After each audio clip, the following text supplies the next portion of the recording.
What do be crew? It's your boy Savon Thomas back with another episode of Coffee and Comments. And today we have episode one of our new podcast called Coffee with Friends. I don't know. We might change it up a little bit. I have not decided on the name. I'll let you guys figure it out. But I want to introduce my friends on the podcast for episode one. Well, we're going to discuss season one of the show The Last of Us. Before we get into that, we have a couple fun segments we'll get into. But quick introductions. I want everybody to introduce themselves. Vina, we'll start with you, then we'll go to Any, then we'll go to Dallas.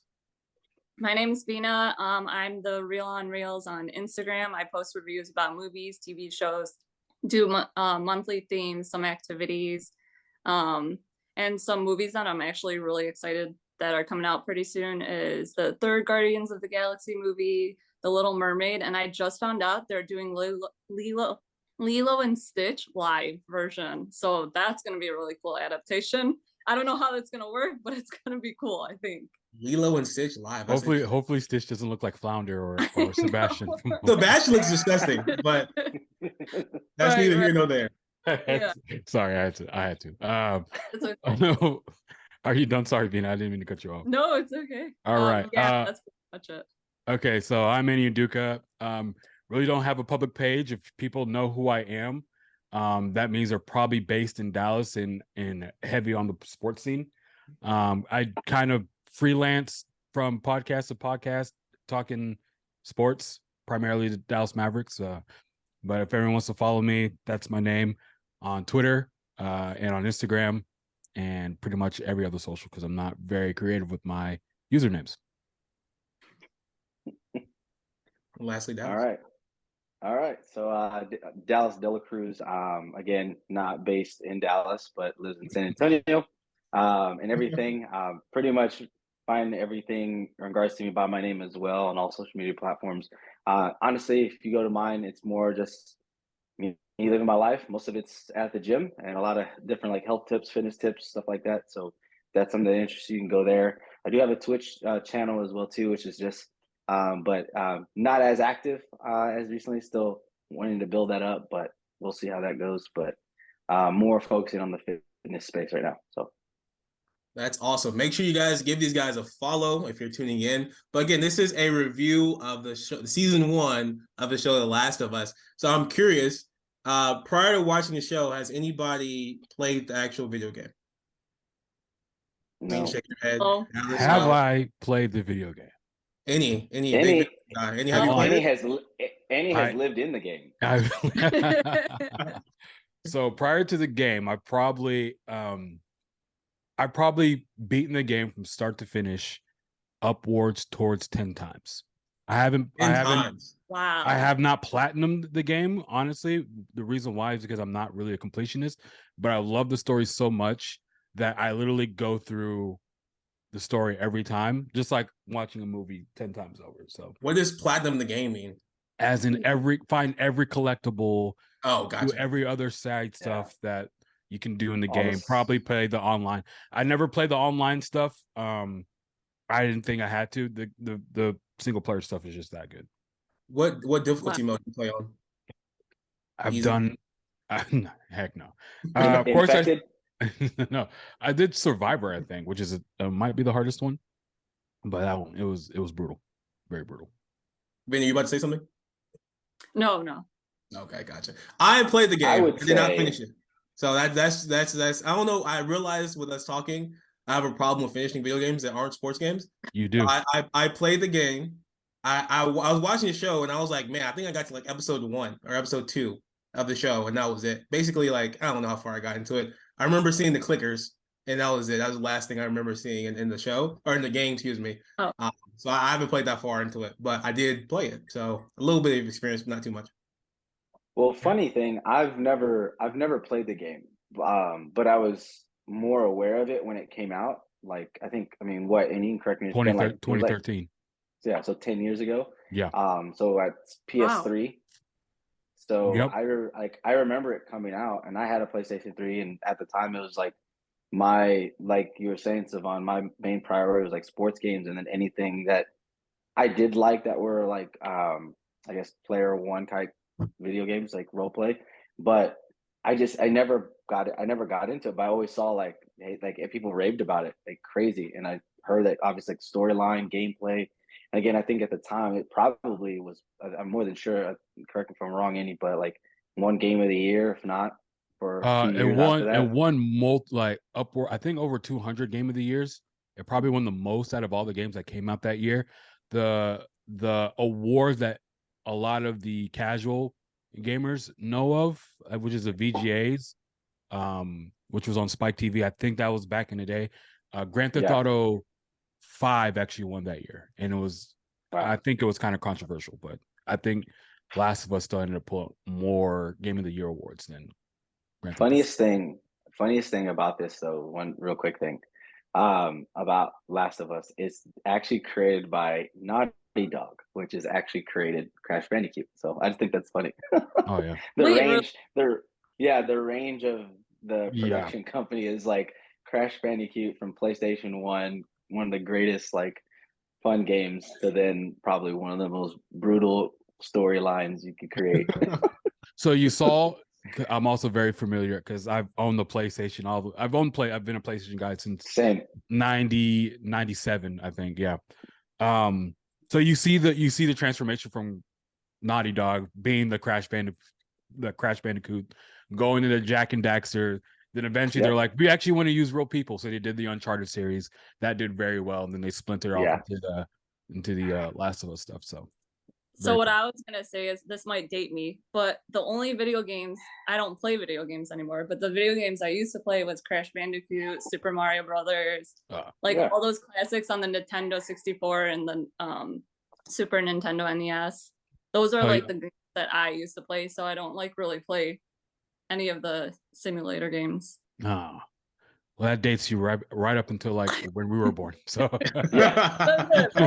was say probably all around the same age. You say that dates you. It's like, it dates all of us. That's good, at least. Let's talk about the show. So season 1 of The Last of Us. So we're gonna go episode by episode.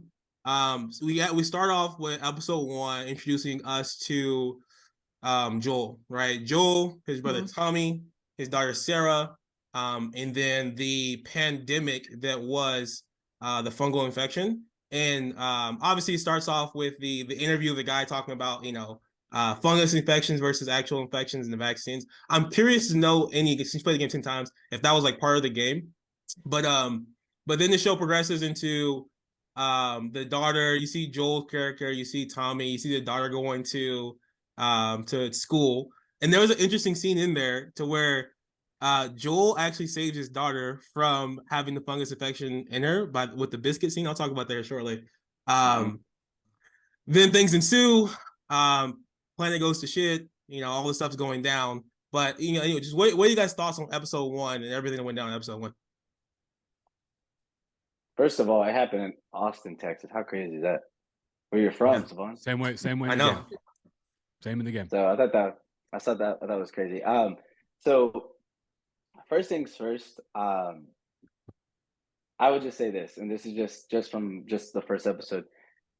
Pedro Pascal looks exactly like that character from Last of Us. They couldn't have done a better cast. I mean, he looks exactly like him in every aspect. I mean, it's a spitting image. But no, man, it's to me, it was crazy on how fast things just like escalated. It's like it's like things just took a complete turn from the time obviously there was something going on the news in the morning, and then next thing you know, like by nighttime, crazy old lady next door, it's going down. Like, I will say this, and I hate this every single time in every type of zombie apocalypse movie or scary movie. It's like, don't go in the house, man. Like, you know what it is. you know what's fixing to happen. Like, you don't need to worry about what's going on over there. If something's going on, just take the dog, head back inside. But I would say when I saw that old lady gasp, I was like, oh. At first, I didn't catch on to that how it got to her until the later episodes. Yep. I thought, again, this is my first time diving into all this, so I'm thinking it was like, I was like, is it airborne or like what? Like how? I was like, dang, because when she gasped, I was like, oh wait, I guess it is airborne. So, but them biscuits, wild, them biscuits. So might not eat biscuits anymore after this. Bro, legit, like I legit was like, man, this would be a wild thing to happen too. Like in real life, like could you think about like having fungus? Anyways, any Vina, any thoughts on episode 1? Yeah, like Dallas said, it was cool how they showed it like like they didn't like take their sweet ass time with showing, oh, this is what happens, this and this. They just went, oh, people are getting sick, that's it. And let's just go from there. And I liked how it was like, it was fast paced, but not in a way where it was like, oh my god, too much overload of information and all that stuff. It was just like the right amount of fast pace. Yeah. And things escalating. And yeah, like Dallas said, don't go in the house. That shit's not, that shit's, see, I would never like, well, just as a horror fan in general, me myself, I just would know like common sense. Yep. And I would hope like a person of color would know like common sense not to Facts. go in the house. Well, she's half, so. Yeah, true. Dude, that little girl is beautiful too. By the way, you know she's 18. Yeah. That girl played that. Yeah. She's 18. I was like, I was Okay, so I that was was afraid. one of my gripes was like, okay, this Sarah girl looks a little too old. She was no, supposed to be- she looked young. She looked super young. no, she I thought she was like 15, 16. Yeah. I was afraid to say that comment Savon just made because I was like, hey, she's pretty. No, I'm not saying like attractive, like you know. I'm just saying like she's a cute girl. Mhm. to me. Yeah, that's me, what I'm saying. She's pretty. She looked too mature because I know Sarah's supposed to be young. Sarah's supposed to be like, I think 11, 12. 11, 12, Oh, right? Oh. And I was looking at her. I was like, okay, I guess it's supposed to be Sarah, but she looked like she's, about to go to college. No. You know what I mean? question. And in the game, does she die that quickly as well? Yes, she does. She does die that quickly. Dang. Yeah, no. So some of the differences of the game versus the show. First of all, Episode 1. Mhm. How the show differs from the game. All the extra stuff that was in the game was fantastic. So the extra expedition about how fungal infections, how that is the real threat and all that stuff. I loved all that extra expedition. You got more of Sarah. You got more of their life outside of just kind of living, because it was very brief. Like it was probably like 5 minutes of like Sarah talking with her dad and you kind of gauging their relationship, and then shit hits the fan, and then you're like, running from a big group of crowds or whatever, planes are falling, whatever. But I like how they kind of slowed it down, which is weird because you're operating on not as much time as the 15-hour game. But they managed to pace it in such a way where when Sarah dies at the end of episode 1, it hit just as much as someone who played the game, because you're able to dive more into that relationship more than the game. Now, here's the interesting thing. I'm not talking about that anymore. I'm on to another point. You just said that would be wild if that happened in real life, Savon, right? So in the game, the actual disease or infection that spreads in the game is actually something that happens in real life. It happens in it happens in the animal kingdom in ants. So in the game, it's airborne. In the game is airborne because a fungus grabs a hold of like an ant gets very aggressive, and eventually the fungus breaks outside the ant dies, and the fungus I guess spreads spores or whatever to infect nearby ant people. In the game or in the show, they kind of tweaked it a little bit to where it spreads with yeast or something like that. Yeah. So that's why you saw multiple opportunities of Joel and Sarah had a chance to get infected, but like for some reason, like you want cookies, and she's like no or whatever. And Joel forgot to get his birthday cake from the store, and all that stuff is playing into. That's why they were able to survive through this whole thing. So once you caught on to that, it was pretty awesome. That was hold on though. But at the beginning, they had breakfast, which was pancakes. No, they didn't. No, they didn't. She told him she wanted to have pancakes for his birthday, but there was no pancake mix. He was supposed to bring it. Oh, okay. Bro, literally every opportunity they had to get infected, they're just like dodging that mug. I was thinking back to that. I thought it was the uncle that didn't because there wasn't enough. So, but yeah, now that you mentioned that, that's crazy. Cool. Yeah, Um, that's pretty much it. Very solid episode. I was kind of hesitant because I was coming in with the mindset of how they're gonna change it. Most video game based shows are not very good. Even though this one it will be easier because it's not so grand like Halo is like a galactical type story. This is more grounded. So they had a template that they can easily go back to if they were having trouble. So they did a fantastic job episode 1. My favorite scene in that show was when they're in the car. I feel like it looked like a video game when they were driving, like when they were driving through the crowds, and then they tried to like reverse backwards. I was like, this seems like a scene from the video game. Like they're trying to like figure out how to drive and stuff like that. I was like, that was freaking dope.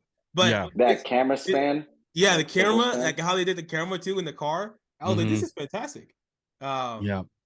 So, but his daughter died was kind of crazy too. Like that was sad. That was like, I didn't expect that. I thought again, I didn't play that far into the game, and I don't remember that much from the game. So when she died, I was like, come on, like man, 20 minutes into the game. So that happened before the opening credits of the game.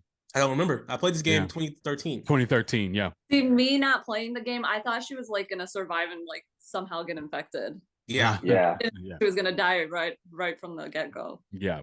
No. Speaking of infection, those like wires or whatever the heck, the fungus from their mouths, that was the grossest part of every episode to me. I was like, that was disgusting. Like the little things coming out of their mouths. We'll get to episode 2. But when Tess kissed that dude, I was like, why are you just letting him put little tentacles in your mouth? Like it was. Anyways, we'll get to episode 2. Well, I guess that's a good transition. Let's talk about episode 2, right? So episode 2, I guess that happens episode 3. Forgive me. No, it happens episode 2. No, it's 2. That was 2. Yeah, it's the end of 2. Yeah. So one it ends with the daughter dying, right? And then 2 opens up with them in the QZ, correct? No. One ends right before they break out of the QZ. Yeah. So much happens in episode 1. In my mind, it ends when the daughter dies. So then the introduction to Ellie, I guess, happens in episode 1. He introduced to the Boston QZ where Ellie's being held hostage. We found out that Ellie is actually immune to the fungus infection. We don't know why she's immune, but she is immune. We're introduced to the Fireflies, which are a radical group of people, terrorists. They want to free people from the trashed lifestyle that is the QZ. I'm actually, I guess since we'll stay on episode 1 because I didn't realize this is all part of episode 1. But which side would you guys be on? Would you guys live in the QZ and just kind of like adapt to life, or would you guys want to go out and like live your own life? Like, what would you guys fall into?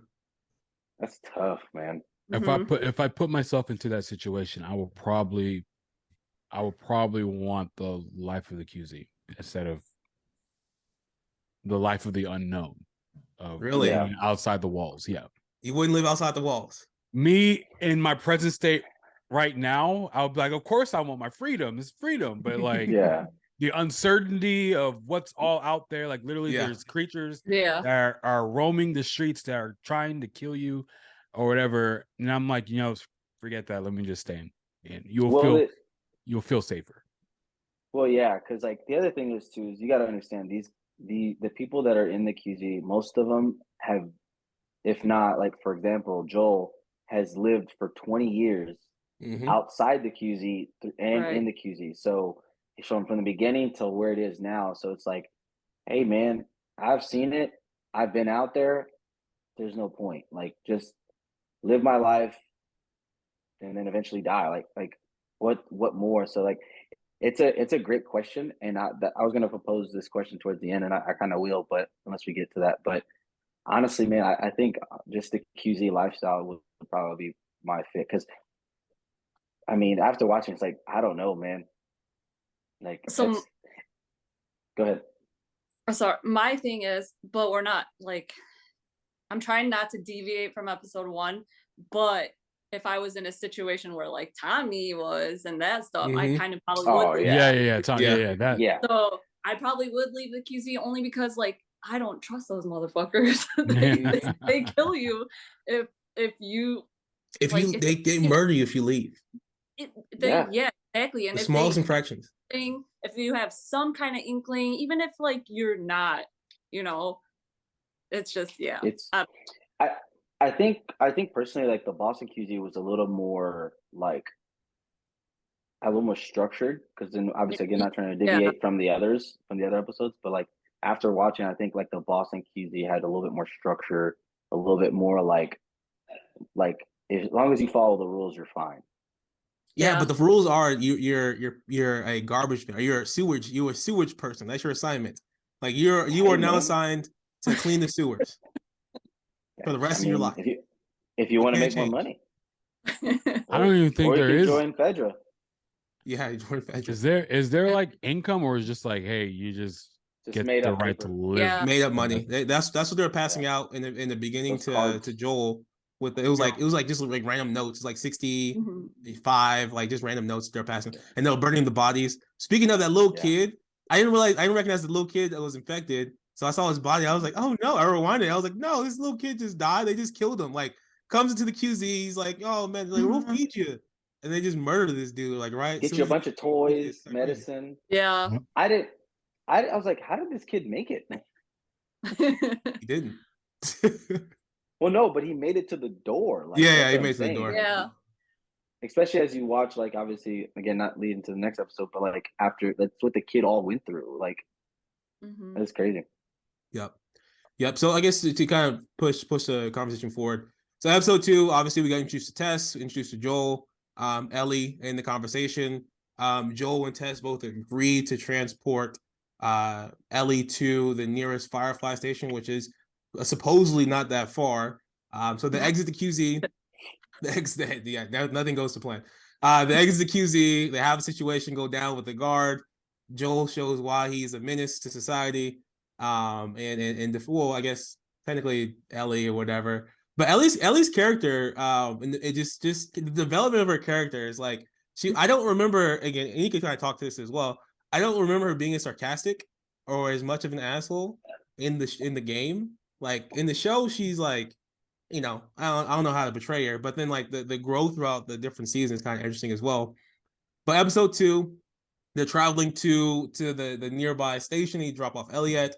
I think it's a Obviously, we find capital. out that station. Say that It's again. it's a capital. Boston. Capital, yeah. Yeah, whatever. So they find out that place has been overrun because one person got infected. Tess ends up dying as well in episode 2. So we could talk about episode 2, everybody's thoughts there, but I have a quick recap of what went down in episode 2. Well, the one thing you left out at the beginning of episode 2 is they dive more into how it got like how it all happened. They brought in that one doctor that from Indonesia, like all that stuff. Like they talked more about that and everything. And she talks like, look, she's like, hey, we need to create a vaccine to cure. Like, look, I've been studying this my whole life. There is no cure. There is nothing. There's And never a cure. And that's where I realized, like, because she said it happened at a wheat factory or like a grain factory or whatever, and they're talking about like it's gonna be it's gonna be in biscuits, this, that, and that's where I put the connection. I was like, that's where that old lady got it, or that's when he kicked. That's when it happened, and then obviously later on in episode 1, like, or in that later point where she was like, that's when it was like, okay, she's fully infected, and it was like, hey, look, we got to stop that. Like, all that stuff left this morning, like it's all over the world now. Like that is crazy, like that. And again, you would never know, so it's too late. Yep. So that's a crazy way to start. Eating people, not eating people, but terrorizing people. I mean, you eating people. You know what's weird though? That you said that, like, if I was one of those people, like to like eat some of the wheat or whatever, I would hope that, like, I don't know what will activate it within each person, but I would hope I'd be like the highest level of fungal infection. Like, I wouldn't want to just be a person that's like, I want to be a clicker or I want to be like a huge like tank thing. Oh, the big one, there, bro. Yeah, like, that's based on how long you've been affected. Oh dang! I was Yeah. like, bro, I was like, is there something within you? Like, just I would hope that my power. I know you're a big dude, but you wouldn't automatically become a bloater just because. Yeah, you got day one bloater. I hope that's what I'd hope, bro. Like day one, I wouldn't want to be just one of these lower these peasant fungal infected. I would want to be like top dog fungal infected out there. Yeah. So I have a question here, Annie, and I'm sorry if I talk a lot about this because this series really intrigued me a lot. Like I was like, man, like there's a lot of questions, things like this. So there's a part when they go to that tower and they look over and Tess is explaining the infected and kind of how they work.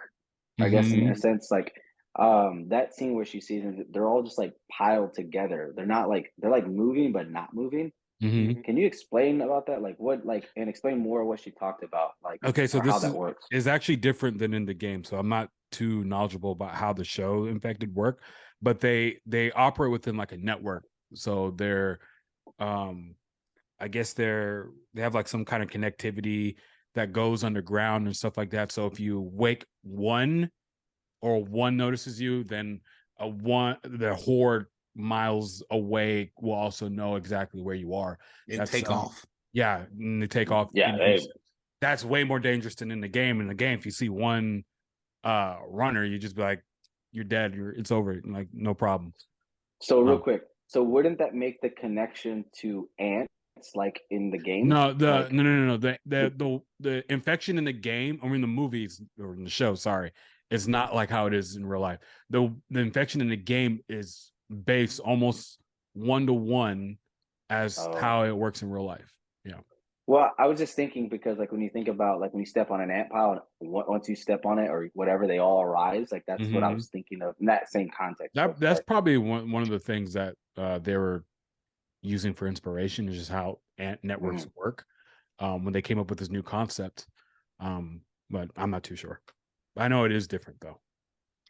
So open up to like Vino. that Vino, wire what stuff your that came out the thoughts? mouth. Sorry, Was let me cut you guys off. Vino, what are your thoughts on episode 1? I don't want the guys to just dominate the conversation. I mean, two, or episode 2. Sorry, my bad. Yeah. So I was actually going to talk about Bella Ramsey herself. She's like, that girl's a powerhouse. Ever since Game of Thrones, I was really excited that she was going to be in the show because I knew she would do really well. But I like how sarcastic she is and everything, and she has like not this lightness to everything that's going on, but like how she's like oblivious of the things like planes and cars and stuff because she was born during when the whole outbreak just like began. So it's like funny to see her side of it, how she's like, oh my god, I've never seen this before, and she's like very sarcastic about it. But yeah, episode 2 was really cool. Seeing them trying to get her to the place she needs to get to, and then when the infected came and stuff, and unfortunately Tess dies. In a like heroic way though. We can give her that, at least. We can give her those props. Like she dies in a heroic way, but like Savan was saying, that stuff that was like the clickers are unreal. They're the makeup or whatever costume design department, they did a terrific job, because that literally grossed me out. Like when I saw the clickers, I'm like, this is disgusting. It was very believable. And it was funny. I didn't even realize Bella Ramsey was in Game of Thrones till you said that. I literally just looked it up, and I was like, that is the little girl from Game of Thrones. She took over as the Mormons, and I was like, that's I didn't know. I know obviously Pedro Pascal, played. He's in it too. So funny story about that. People really wanted the girl that played Arya. Is it Arya Stark? I didn't watch Game of Thrones. Yeah. That was like the people's vote for Ellie. Really? Yeah. I could see that. I guess I could see her, but she'd be a little bit too old. But I can see that. But here's the thing. So Bella Ramsey is 20 years old, right? Yep. Yeah. She's playing a girl that's 14. Bella Ramsey looks young. Yeah. However, super young. As we get on, or I'm not going to say anything about season 2 or whatever. But as we start going on to the story,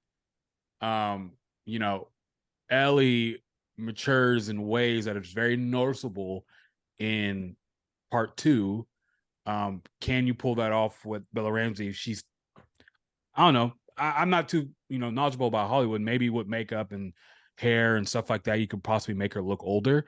But I don't see Bella Ramsey aging to where the jump between season 1 and what they say season 2 is going to take place. I don't know how that's going to look. So it may be a little jarring. It also depends on probably like when that series comes out. Like I don't think it's going to come out next year. No. I think it's way down the line. It's been a few years, yeah. Like maybe that's what they're waiting on, for her to like look a little. I don't know. I mean, Yeah. Those Brits. it gives they her that time. Huh? What was that, Dels? I was just gonna say it's gonna give her time to. I don't know if it's Yeah. like in a sense she needs to again, obviously like you said mature. I don't know if it's like bulk up in a little bit of an aspect to like get more a little more fit something. I don't know. Like again, I don't even.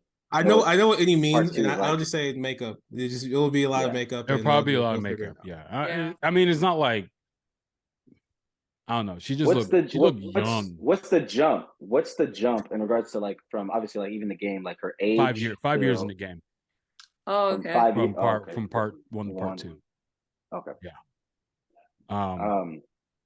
I had so another thing in regards to like I agree with you in regards to the clickers like just like how they looked is obviously completely terrifying. My one thought was like oh gosh I think okay so first things with this so they can't see but they can hear they can't see or smell they can only hear Mhm. so If they can smell, that would be Dunskies. Yeah, Ellie was yeah, breathing so- deep too. She was- Bruh. yeah so I was like man I was like am I and that I was like shut up like just shut up like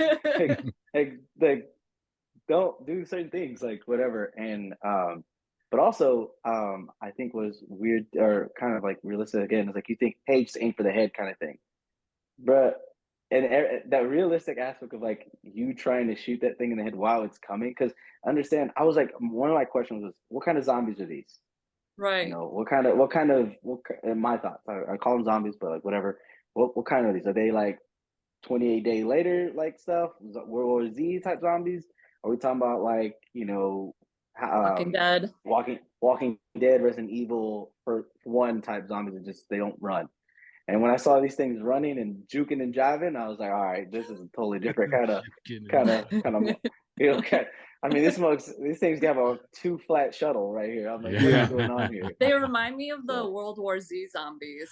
Ugh, those ones are so nasty. They are, but like they were fast too. Just like so.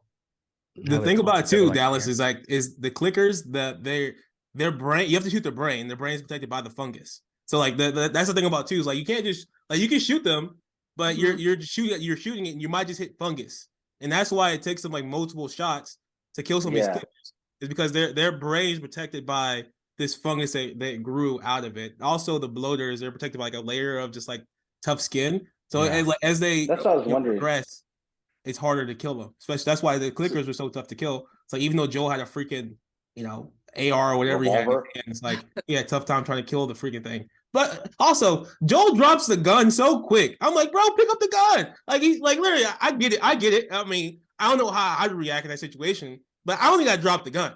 Like, anyways. Don't get me forget, Don't like get me with started on later Joel. episodes, there's a reason Oh, why. man. There's a reason why he's like dropping. Yeah, shit. that makes sense. Yeah, yeah. Don't get me I started. saw them kill more clickers with a stab to the neck than shooting them. Because you're getting through. Because you're getting through. You're like Yeah. because you're shooting them, and you may or may not hit what you need to hit, but like you're stabbing the neck, which is obviously has organ like vital organs, you can kill them. Mhm. So would your weapon of choice be a sword or like Legolas daggers instead? Like No, it'll still very well be guns Gun. because you want to keep your distance. Right. yeah, but I mean have those on hand, Clearly, you know? look what Because happened if there's two of them, you have a sword, you're done. Bro, I swear everybody that like tangled with the clicker or like one of those people, the runners, like it didn't look like they ever got bit, but every single person got bit. I'm like, where did this happen? I was like, where did they get bit at? Like, anyway, we'll talk about this stuff. But like, I was like, this person, how did they get bit? Like, you just showed like your hand, and I'm like, what? So one thing too, I noticed, especially like the whole scene with Tess, especially when she dies, Mhm. they're initially aggressive, but when they get a hold of you, it's not like again World War Z type. I'm gonna bite and chomp on you, whatever. It's like, hey, relax. Let me put my mouth to your mouth and infect you that way. I don't think that's how it is. I think that was just an artful way of Right. letting Tess have time to pull the pin and drop the grenade. Well, she didn't pull the pin. Was... She couldn't freaking light the lighter, which that pissed me off. I was like, why don't you Yeah. grab one of these grenades? Yeah. So I guess she was probably trying to keep calm and like focus all her energy on hopes and prayers to make sure this thing lights, and then whatever. But they also can sense like what is it called, cordyceps? Is that what it's called, cordyceps or whatever? Mhm. I don't know the type of Yeah. fungus, but they can also Yeah, sense yeah. that in people too. So like that might be a factor. That could I mean, be. we'll move on from episode Well- 2, but they do mention later in episodes that the reason why Ellie Yeah. is immune is because of them sensing the cordyceps in her body. So So Wait, question no, they real still quick attack. They still before- attack Ellie though. Mm-hmm. They still attack Ellie. Yeah, but they don't. It's very weird and subtle. They don't go immediately like to bite her though. It's very weird. But I was gonna ask this. Going into obviously end of episode 2, going into 3, and as Joel and Ellie are both leaving the city, going into the wonders of the forest, do you feel more confident in the going towards the forest, or are you more like worried and scared? I would feel I'm more absolutely worried. I have no idea what's going to happen. I believe in Joel though. Yeah, I'm no, absolutely. Are That's you my talking thought. about? Like, Are you talking about along the lines of less populated, less likely chance I run into a clicker. yeah, like Flickr my or people? thought going in, is like there's probably more of these things out there. Like that's just my Mhm. initial thought because I don't know like how this works. So I'm like, I'm like, well, we finna go into this forest, man. They're probably all around this forest, like all around the woods. They might be in the trees, especially got a camp now. Like, oh heck no. I So was the that was complete just my opposite. thought. I thought it would be because I know in like Walking Dead that they're freaking everywhere. But for this show, I was like, okay, they get a little reprieve, they'll be fine. Like it's all good. Nice. Well, just move the conversation forward. I'll we're a little long game on some of these episodes, so I'm gonna combine the next couple episodes 3 and 4 together, and kind of talk Yeah. about That's them. fine. But obviously, like you're talking about Dallas, episode 2 ends with Tess dying. The capital that they're supposed to bring Ellie to is ransacked, as well blown up by Tess with the whole bomb situation. So then Tess has the idea to tell Joel to take Ellie to Bill and Frank, because Bill and Frank will know what to do.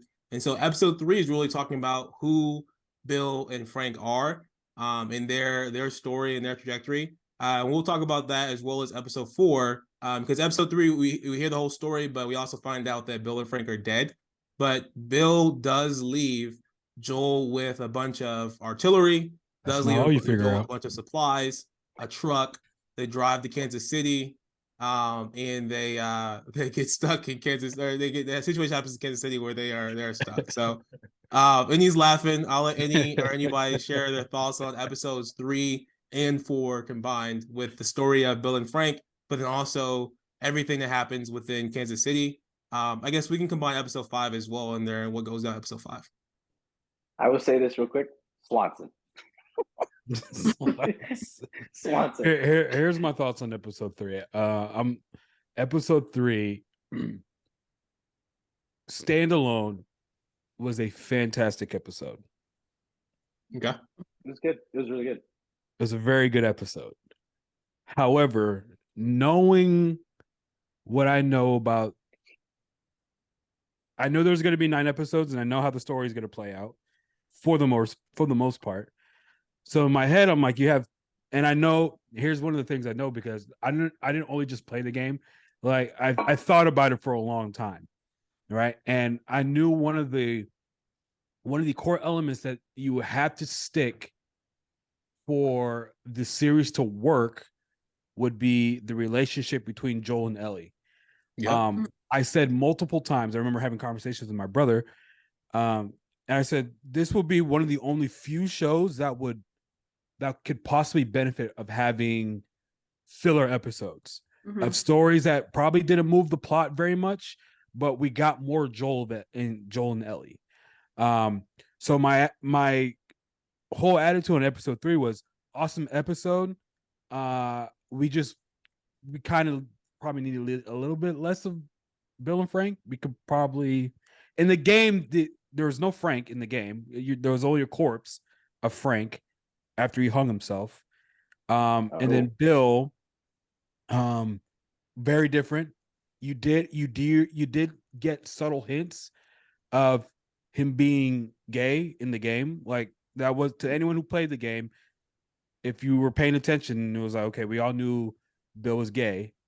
However, it was not like that. So I guess they wanted to, make it more artful. So they changed up Tell a Bill's story. whole character, essentially, because he was very much like the beginning of episode 3 was Bill throughout his whole lifespan of the story. He was very much, survival type dude. He rigged up the whole territory with his stuff. You even get Which was caught in one awesome. of his traps.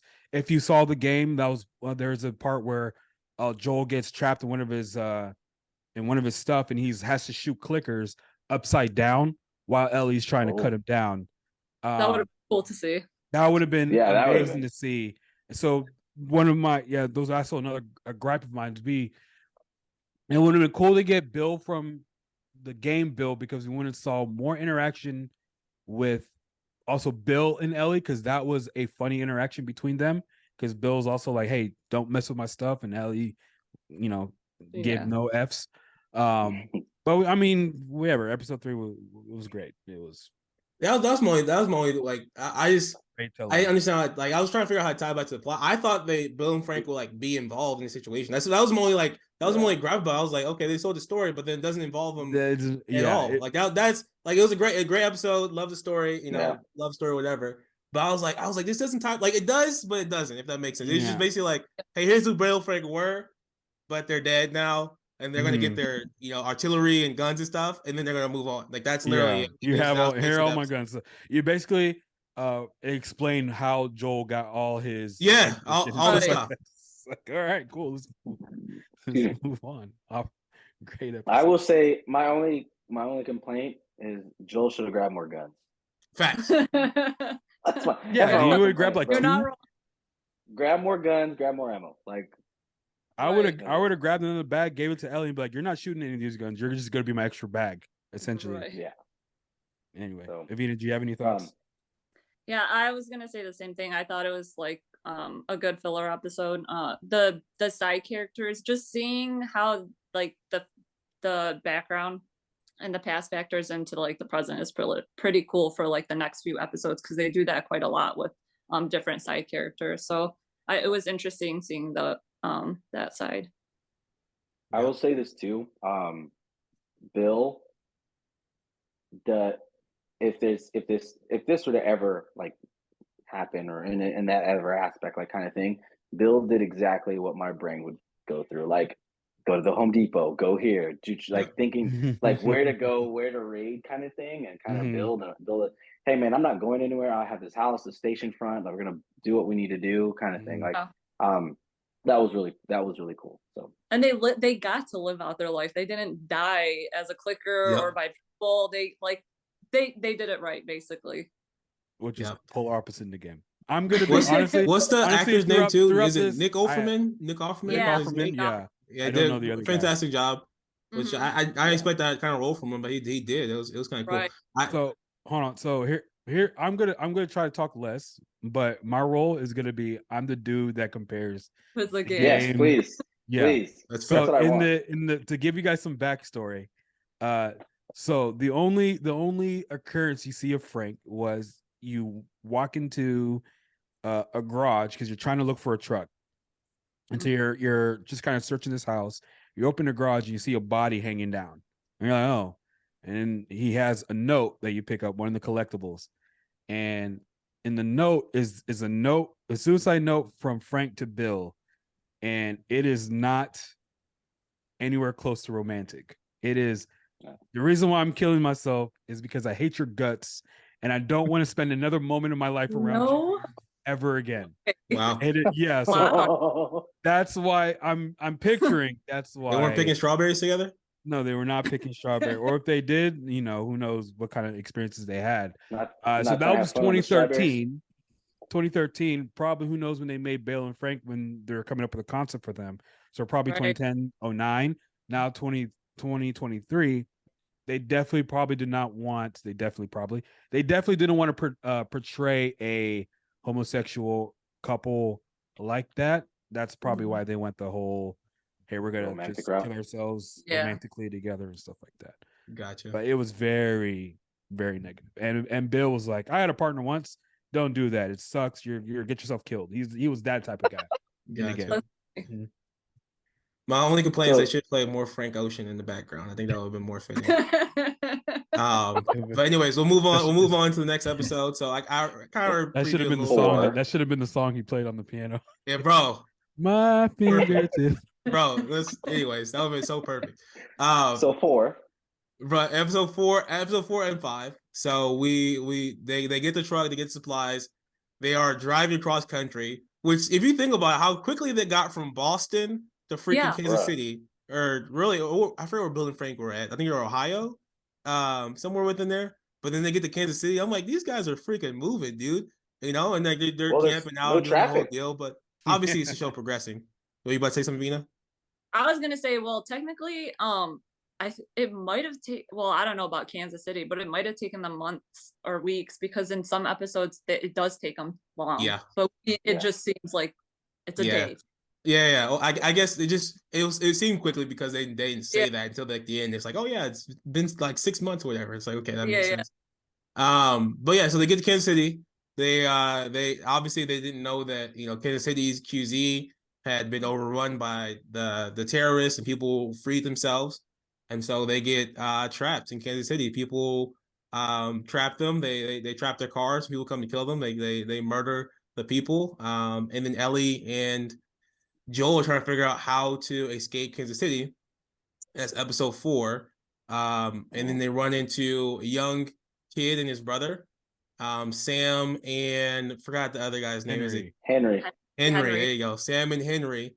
Two black kids. Man, I was rooting for them too. I was like, come on, Sam and Henry, let's make it. You know, black dudes. Can I say something on that?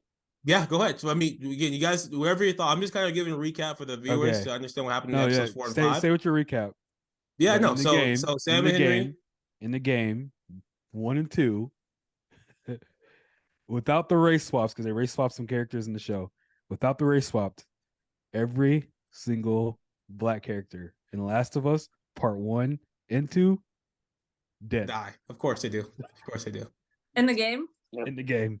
Of course they do. We never Every make it, single bro. one. We never. They Every never let us single one. survive to the end. And most of them pretty. I think all of them, except for one, pretty brutally too. Yeah, Yeah. I can imagine that. those two, So- I got. So yeah, so just to recap episode 5. So yeah, so Sam and Henry, they help Joel and Ellie escape because Sam and Henry are trying to also escape from the leader of the Freedom people, whatever you want to call them, the terrorists, whatever, the Freedom.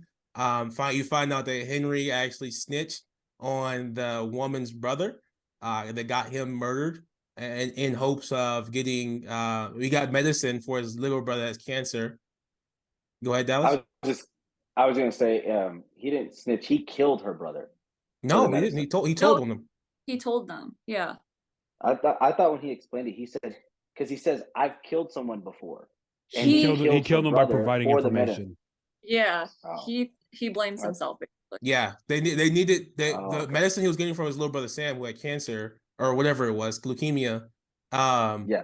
Was you needed very valuable information, and the information that he gave is what ended up killing the leader of the Freedom Revolution movement, which was her brother, the lady's brother that's trying to Okay. get Henry now.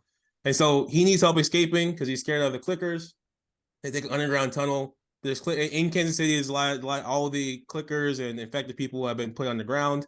And so you have the scene of them escaping, they get caught, and then at the end of it, the car explodes, opens up this big hole, all these infected come out. You see the first bloater that I would hope that I would ascend to if I was infected, come out of the ground.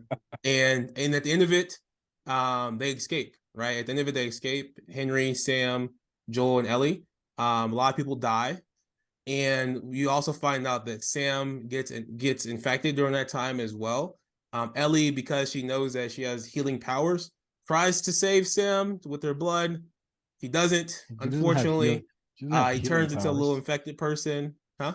He She doesn't have healing powers. I know, it's what you thought.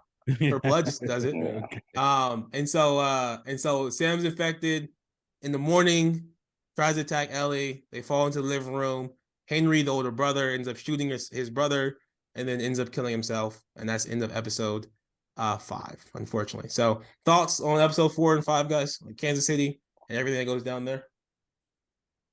I hate the girl, the lady, because like, what do you? Oh yeah. First of all, you're in a freaking apocalyptic world. What are you holding a vendetta against a child, essentially, just because he snitched to save his little brother? And she's like, I know why you did it, but you still didn't have to do it. Like, make it make sense. But then she's killing all these other innocent people. Exactly. She's like, shoot them all. I'm like, oh, okay, so that's your mercy. You're just essentially becoming like Fedra and all the whoever else. You're basically becoming the people you hated. Yeah.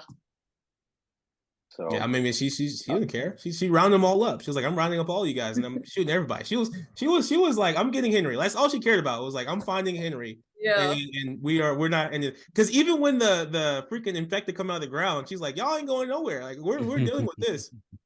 I know that scene was crazy. I actually like that scene because it like gave a little, because the show's not like very like action packed, so like that scene gave a little bit of action, and I like enjoyed that scene a lot too, with all the clickers. That's one thing I was surprised it wasn't. I thought there was going to be more like running into an infected, like kind of more like you said, action, and the fact that it wasn't, I was like, wow, that's actually surprising. Yeah, it was more of a story. It's more of a telling the story of everything going down with Ellie and Joel, which like any mention, like I love seeing Joel and Ellie's like relationship like build more. You can see how much more she trusts him. You see how much more she like, he's just that figure in her life that she's never had. And as much as a leader she is herself, she chooses to follow Joel because she gets it. Like she's like, I'm not gonna survive out here in these streets without Joel by my side. But Joel's also like that dude, this man Joel, like he got into that window and was just he was doing his thing, bro. That was you in the game. He was doing this, bro. That boy had some aim, dog. That boy had some aim. And then also, was there no window like to close back there for Ellie? She got into the car, and I'm like, perfect. Close the window now. You know what I'm talking about? In the truck? When the little clicker baby when the little there? girl comes after her. I know. The clicker, I think the back like trunk looked open or something. No, it was the same window. It was the same window that Ellie came through. A window, small window. Okay, never mind. But she didn't. Was it broken or did she just like? I was like, shut the window. Like you're perfect. You're good. You're good now. Like I don't think that car was probably on. What if it was in? I was gonna say if it's. I don't know. It's 2003. No, 2023. It's the future. Not future. 2003 because nothing was created after 2003 because that's when they went to the apocalypse. So okay. you're right. It been so maybe Paro steering. Yeah. But it would have been like a slide, like a push slide thing. Yeah, she should have closed it. I mean, I guess at the end of the day, she could have hid. I guess too. Like it's not like they can see her. If they don't see her, they can go away. I don't know. When she got in the car, I was like, you're perfectly fine. Like I don't know. Part of me was like, I hope Sam and Henry survive, but really, I'm tied into Joel and Ellie, and them like figuring this out because like every time they go somewhere, it's like, where's the journey going now? Like, okay, now we're gonna try to find Tommy in Wyoming, but I'm like, the first place was overrun. Frank and Bill are dead. Now we're trying to make it to our brother, but we don't know what's gonna happen there. I'm like, bro, they need to keep like moving. Like, I don't know, just don't get stuck somewhere. You know, that was my thought. I'm like, we need to figure this out, and we'll get to the last episode. But the last episode pissed me off. But that's that. But I was like, we need to keep on going. Like we need to keep on going. I definitely want to get everyone's thoughts on the last episode. We'll get there. So I'm trying to get through the episodes. I'm gonna be completely. When Sam for a little bit. When Sam and Henry died, though, my heart literally shattered. I was like, what the? Why? I was like, they were gonna make it. Henry was like getting ready. Like Joel was gonna be a daddy to all of them. He was taking them under their wing. And then, bro, run! Oh my god! I don't understand why people just don't run, bro. Like, goodness gracious. So you're just describing your feelings on when Henry and Sam when they perished, right? Yeah. Well, oh god. I often go his own brother. Like, oh my god. Yeah. How did you take that scene? I did you like cry? that. No, I didn't cry, but like I was like this. This was me. I was like, it was a shock. And then I was like, he's gonna kill himself right now, isn't he? He's gonna no, and then he killed himself. One thing I will say I like about this series is that they did not hesitate to kill like loved ones Right. or whatever in regards to like infected. Because like in most situations, and a lot of like other series or movies that involve this type of stuff, especially when their spouse gets bit, they try to hide it kind of thing a little bit or whatever, or like, hey, we can figure this out kind of thing. Like in this one, they're like, the moment you got bit, it's like, hey, like, and they even do it too, like, hey, you gotta do what you gotta do, like take me out. Like I'll take myself out if that's the case. Yeah. So Well, I was gonna say that's with HBO, I don't trust them ever since Game of Thrones. So like, I'm not gonna lie. For half of the season, I thought Joel was gonna die, and in like the finale, I was like, "This is oh like," yeah. I'm like, I have like PTSD from Game of Facts.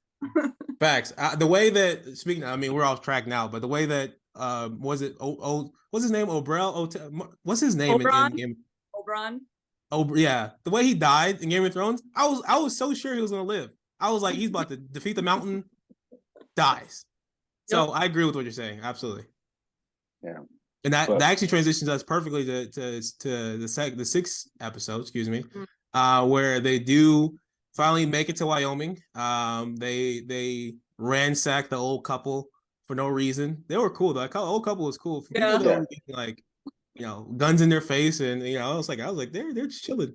They're like, hey, don't go this far. But then we find the compound that his brother Tommy's been living there for the past 3 weeks, or I guess not 3 weeks. It was 3 weeks from the start of the show when we last heard from Tommy, and then months had Oh, passed. okay, yeah. Mm. Months had I thought, passed since. Say that again. So was it 3 weeks? was it 6 months? I thought he said since he last heard from his brother. No, 'Cause no, he no. told It was 3 weeks. Because in the first episode, he's like, I haven't heard from Tommy in 3 weeks. Like, because he was Bro, from episode 1 to episode no. 6. I'm talking about episode 1, just period. Before he left the QZ in Boston, Uh-huh. it had been Okay. 3 weeks.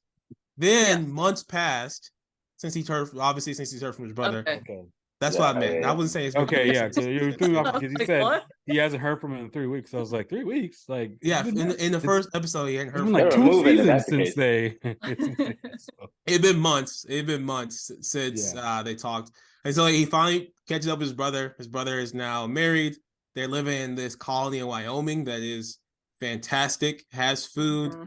has resources, has everything. everything you need. We find out the truth about what's been going on with Joel, with his hand, with his feelings, how he's feeling. And a lot of stuff goes down in episode 6 as far as like feelings and you see the connection between Joel and Ellie, and how much him like taking care of her and how he affects her. And so I'm curious. I mean, you want to take a ton of time on episode 6. I feel like it wasn't that like impactful, but maybe it was to some of you guys. But what are your thoughts on episode 6? Well, it solidified their relationship for me. Like that, Yeah. they were inching close to it, but like Yeah. that episode, because when he was gonna tell her to move on with Tommy because he's younger, essentially, or whatnot, and she's like, no, like you're it. She basically became Sarah to him in Yeah. that episode. Yeah. I feel that, like, again, just to reiterate, like, yeah, solidify the relationship, but it's like I won't make it anywhere without this guy. Like I compare it obviously because Pedro plays Mando, so it's just like the whole concept of like Grogu won't make it anywhere he needs to make it without Mando. Like that's just kind of how I see it. Like he is that elite protector, survivalist, kind of guy that can get things done. And her brother's or his brother's great, but it's not Joel. Like Right. so.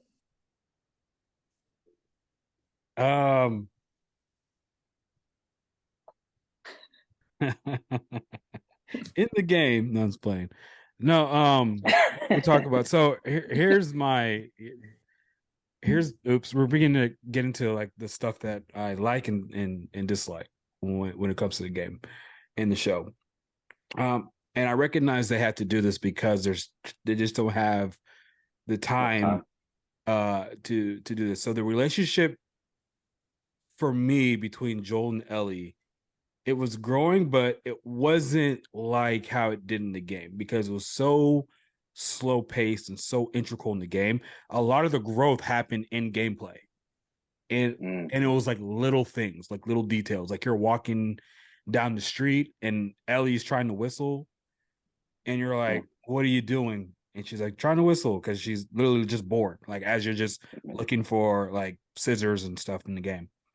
And then like 2-3 chapters later, you're still looking for stuff, and then next you know, you hear, actually break notes and whistling. She's like, oh my god, I'm whistling.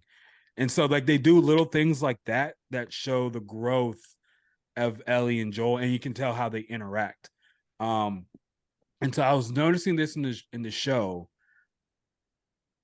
Joel was a lot more open to Ellie in the show than he was in the game. In the game, he wanted no part of Ellie. He was literally cargo. And then Ellie was just kind of, her personality was a tad different. She wasn't as Evina, you're like, the sun's like right, the sun right just at you. And so Ellie in the show, she was, a little bit more closed off. It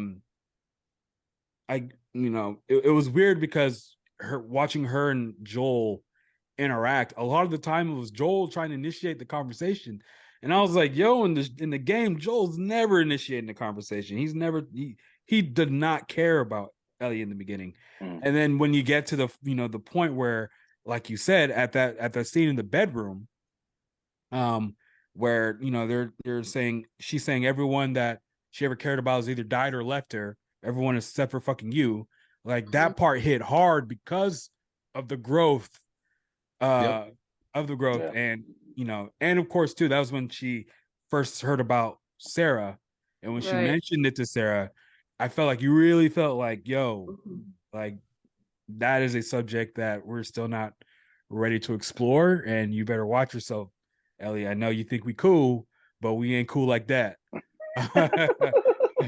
Yo, and so Sorry. I was gonna say this on break. And so I was actually talking with my roommate, and I wanted to know what his thoughts of that scene in the bedroom. Do you guys even remember the scene I'm talking about? Yeah. Okay, because to me that was such a pivotal scene in the whole series in the game.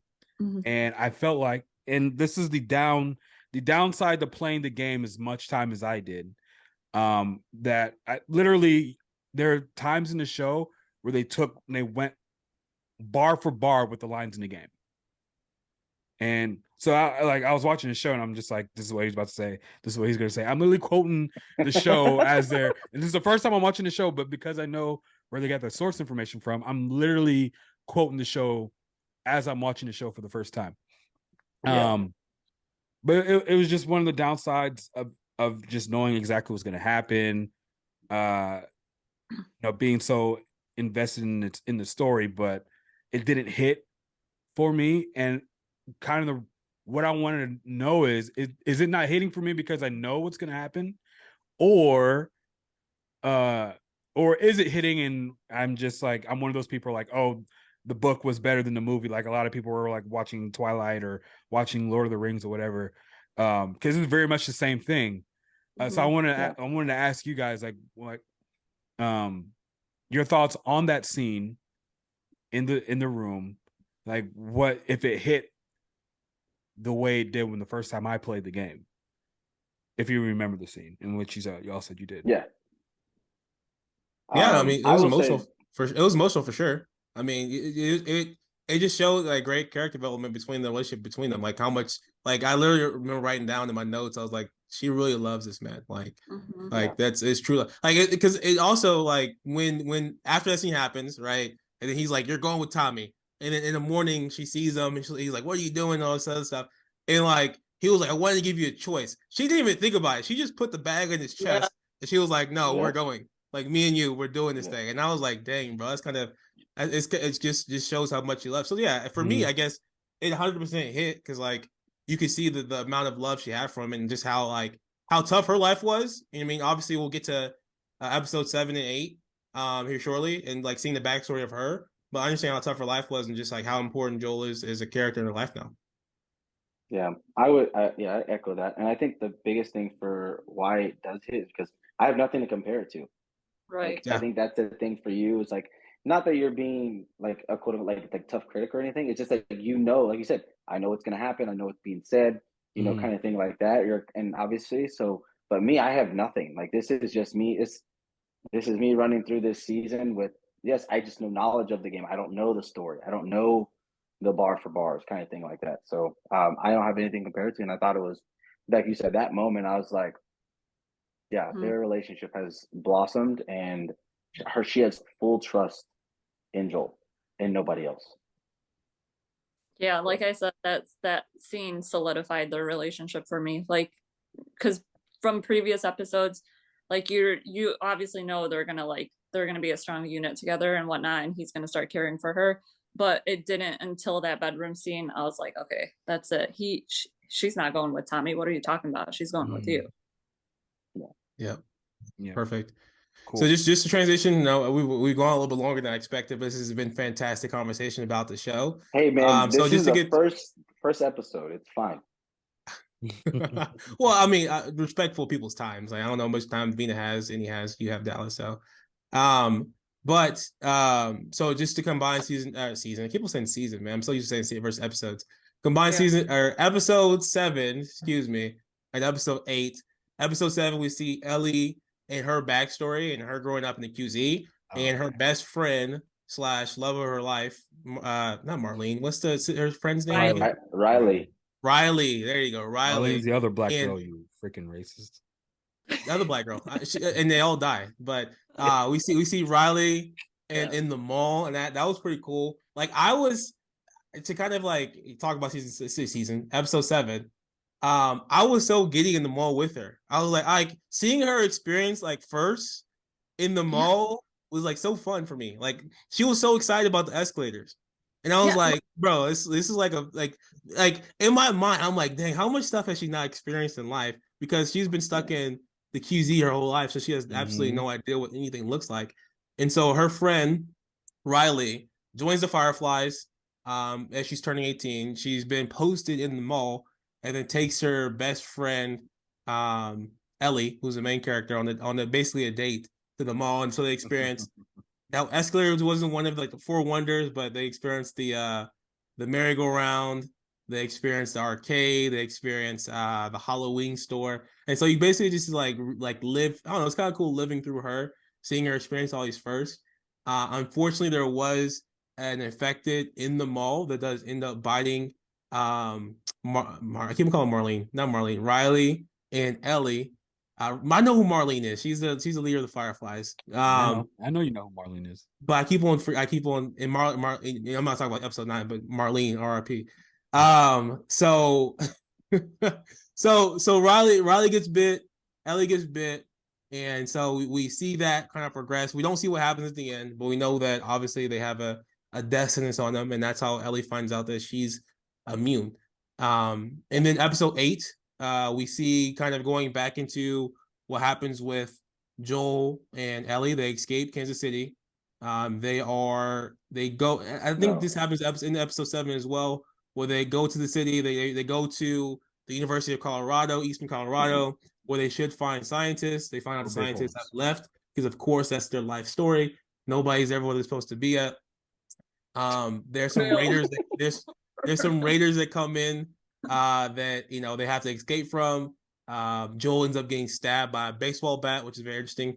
And is basically about to die. Ellie, yeah, there was a baseball bat that he broke in half. Oh, It was like a I thought it was a sharp end baseball bat. No. So he swung at Joel, he missed and hit the tree, and that broke the bat. Oh, okay. And he used the broken part. Yeah. As a shank. Yeah. So Joel gets stabbed. Joel's basically about to die. Ellie's nursing him back to health. They're in his house in the middle of who knows where, Colorado, I guess. She's out, thriving, surviving, killing animals, hunting, and she comes across these people that live in the commune near where she's at. Those same people are the same people that are from the raiding party. And so they find out that Ellie's the one that killed them. They understand that Joel's probably with her. And a lot of stuff ensues in episode 8. Episode 8 was actually my favorite. So I'll let you guys talk about 7 and 8. But episode 8 was my absolute favorite episode of this season. So Before we go on, So the big spoiler of episode 8 is they're cannibals. They're cannibals, Yeah. and there's always cannibal. Every show like this is cannibals. yeah, I every was time. waiting for them to pop up. Did anyone catch that they were cannibals before? Before they the showed big reveal? before they Wait, talked about chopping people up. Percent. So I had a like a small inkling. I wasn't sure until obviously a little bit later. I just knew that something was up, something was wrong, specifically. But the one thing that was interesting is when he was talking about burying that girl's dad. Mm-hmm. And he said we can't do it, and we can't do it right now because of the snow or the ground, or whatever we have to do in the morning. And I was like, that doesn't make sense. And as And real so- Catholic people, you're supposed to bury them next day, basically, just so their soul can ascend Mhm. into Mhm. as Catholic. The So, like, the other no, this is the other wrong. thing I just knew this. Yeah, the other thing I knew these people were weird. I was like, these. I don't know, but to dive in. First of all, I would just say episode 7. Absolutely, I honestly hated episode 7. To be honest with you. What? Yeah, I did. I was like, this is so stupid. Yeah, it's great that we get a little bit of that background of like the behind the bite and like her life in a little bit more of a life in the QZ. But I'm like the mall thing. I'm like, this is so dumb. Like I get like all the, like you said, the part that she didn't experience a lot of this stuff. I get that. Like that's cool. Like I was like, oh man, she doesn't know a lot. But then I'm like, this girl Riley's dumb. Like this is all dumb. Like why are we doing this? The whole time, and I'll be honest with you guys, like, because I'm a lot of times I was watching this on my phone, and I have my AirPods in and everything. So when I know where clickers or like the infector are coming, I was like, I gotta turn my headphones down because the screaming of the aspect is like obviously really loud. I was like, man, let me turn. I was like, every time that I expected it to happen, I was like, oh, let me turn this down, whatever. But again, I just like you're literally giving yourself like that death sentence of like that opportunity, like this is gonna happen just because. And again, I'm looking at it that kind of perspective. So I wasn't really much of a fan of that. They didn't need to give me 45 minutes of this. It could have been a 20 minutes and that's it. And dive into something else. I get Too much filler. Too much of a filler for you. Exactly, Dallas. because where that part of the story comes from is literally filler. It's DLC. So that came out. First of all, that was when they, I guess, broke the news that Ellie was gay in that world. Yeah, I'm like, she's gay too. I'm like, according to golly. Google, she's non-binary. Okay. Anyway, my thought is this. I was like, she's gay too. I was like, golly, everybody's gay. Yeah. So I'm like, yeah, so that came out right. that DLC came out 2014. Pretty much. I mean, Ellie being gay kind of makes sense. Like if you, the way she dressed, I was like, that Yeah. kind of makes sense. I mean, Bella Ramsey she doesn't have an herself opportunity. is non-binary. Belle Ramsey's non-binary. Pretty sure she is. She like came out as non-binary. That makes think. sense. Anyway, and, what were we saying, Annie? so yeah, it's definitely filler. I like the episode too, but I mean, I did like the episode. However, when they're telling me there's 9 episodes and they're like, we got 3 episodes left, and you're dedicating one of those episodes to DLC that doesn't necessarily move the story along. You're gonna hear this from me when we start talking about 9 and 10, because I honestly think episode 8 should have been split up into 2 episodes. Like you can delete episode 7 and then episode 8, make that 2 episodes, because David was a very important character. All right. And that whole mess, to take care of that whole mess in 1 episode, felt rushed. Yeah. Fantastic And episode 9 was hella rushed. So I mean, a lot of my gripe that I had with the show was just rushed. You probably needed 13 episodes. You told a 15-hour story in essentially 7 hours, because you used 2 of those hours for Bill and Frank and then DLC. But other than that, no, it was cool. I wish they would have showed the other part of that DLC, which was Ellie scrounging around she went to a local mall scrounging around for parts to save Joel. And that's where she was reminded of being in the mall. That would have made some sense. Yeah. Yeah. But they didn't. They just went full Riley.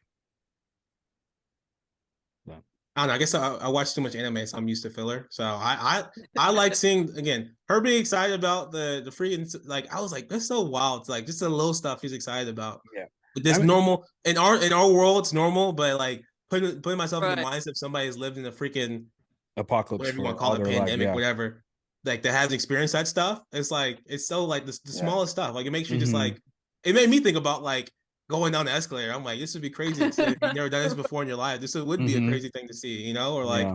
playing Mortal Kombat for the first time, you know, like that, all that stuff. That was probably my Yeah. favorite part of that episode. was Which the- once I knew it was on HBO, I was like, Uh-huh. Mortal Kombat is going to be a part of the story in some way, shape, Yeah. or form. Because they in the game. I'm gonna. All right, I'm beginning to hate saying in the game, but there was like a Mortal Kombat-esque spinoff type, Oh, okay. yeah, fake game. So when they're doing Oh, it, I was wow. like, oh, this is definitely gonna be Mortal Kombat now that That's they're cool. able to do That's it cool. because they're HBO. Yeah. Episode 8. That episode. Do you like It it? was a lot. No, I did. I mean, Oh, yeah, no, I did love it. And I kind of Wild. like you said, I wish that they split it up into 2 episodes because I feel like I was like, how you can't tell this story of cannibals and shit and then just end it right and there. in one episode, yeah. Yeah. Like Yeah. you need It's like so a good, Walking Dead type of where you get a whole, not a whole season. Obviously, we wouldn't get a whole season, but they got a whole season like Mhm. stuff. But that episode was great. Ellie was like fantastic in that episode because she's like Yeah. you said, hunting for her shit. She's getting shit done. She's she like, she showed herself to be a badass. Like she was. yeah, she Yeah. always was, but like she's standing up to these men and everything. And then, like I said, as soon as I knew, okay, here's my gripe with sometimes with Hollywood when they depict like Catholics and Christians and stuff always as like the Oh, evil. yeah. Yeah, yeah. Like Yeah. it bothers me to a core just because I am Catholic, but like at the same time, like as soon as they brought that kind of aspect into their characters, I was like, there's something wrong with them. I don't know. Yeah. Yeah, Don't know Yep. what it you're is, but spot there's on. something wrong with them. And then he's like preaching and everything and saying these things. And then when I first like realized they were cannibals is when they brought out the food to the. Yeah. I was like, oh, I'm so grossed out. I was like, Yeah. this is disgusting. But yeah. Yeah. So obviously I knew they were cannibals from the beginning. But I was trying to look for clues on how they're going to, I guess, reveal with little subtleties that they are cannibals. And just like they said in the beginning of the episode, when the girl's like, why can't we bury our dad today or whatever? Yeah. And he was like, oh, because the ground is cold, we're just gonna wait for the springtime or whatever to bury. And I was like, yo, that's crazy. And yeah, okay, so episode 2, just like I said, should have been split up into 2 episodes, in my opinion. First episode, I guess, would have been centered around Ellie by herself, I guess, trying to take care of Joel. Probably halfway through the episode, meets up with David, and then does all his shenanigans or whatever. Actually, they should have, what they did in the game was briefly present David as a good character. Yeah. Yeah. So you're caught in the woods with a bunch of clickers and bloaters, and you're actually fighting side by side with David, taking care of him. Right? That would have been afterward. Yeah, and then afterwards, so it allows you to bring your walls down about David. right. And so after that scene when you're taking care of when you're beating the clickers and bloaters, you're waiting for his person to go back, which, fun fact, that was the person who actually voiced Joel in the game, was played by No way. Yeah. And so So wait, hold on. Who was what? so who voiced Joel? David's right hand guy, Oh, okay. Troy Baker, who Oh, voiced Joel yeah. in the game. Oh. All right, so as you're waiting for him to come back, they have a fire going. They're waiting by the deer, and he's telling you, like, everything happens for a reason. It's been a particularly tough winter, whatever, but everything happens for a reason. And he was like slowly describing, my men were killed by this crazy man, and get this, this crazy man was seen traveling with a little girl, and then you're just like, whoa. Yeah. Yeah. Ooh, okay, like you're the ops. Yeah. And so that's Yeah. when old dude comes and he's like, drop your weapon, and David's still like, hey, nope, give her the penicillin. He's still making good with his words, and you're just like, okay. um I wish they would have had the time to really flesh that out and get this new audience, get them comfortable with David, then see the little mini descent into the real evil that he is. Yeah. That would have been great. That would have been a great ending to the episode. Like if like you're talking about like two split up, that would have been a great ending. Because Yeah. that was a great reveal in the middle of the middle of the Yeah. episode when he said that. Like there's sitting Yeah. across each other, they're talking about the deer, and he's Mhm. like, yeah, and he's talking about the people that died and the dad and saw with the Mhm. little girl. And I was like, because dang. because they portrayed David as a very honorable character in Yeah, the he's beginning not. of the game. Yeah. Because Yeah. she did take, because Ellie in the game was actually traveling with a bow and arrow, and then she stuck the deer a couple times with the bow and arrow. Then that's when she saw David and the dude. And so she told David, hey, give up your rifle. Kept calling the other dude pretty boy or buddy boy. And so David handed her rifle as a show of good faith. Yeah. And so when the clicker showed up, he actually had another gun. And you're like, oh, you had another gun, you didn't tell me. You're dropping down your guard, because like this dude could have pulled out a gun and shot him, but he was still staying, he was a good guy for the most part. Then the reveal into absolute madness and chaos. Well, So- as far as the show goes, I loved how BA Ellie was like Joel too. Both of them really like Yeah. Joel showed he was like even though he was sick, killed that one guy, killed all those dudes. Yeah. So he was very savage too. He was like show me on the map, and then he shows him. He was like, I Yeah. don't care what this dude would have said. Honestly, I'm gonna kill you too. I Like, believe who him. cares? Yep.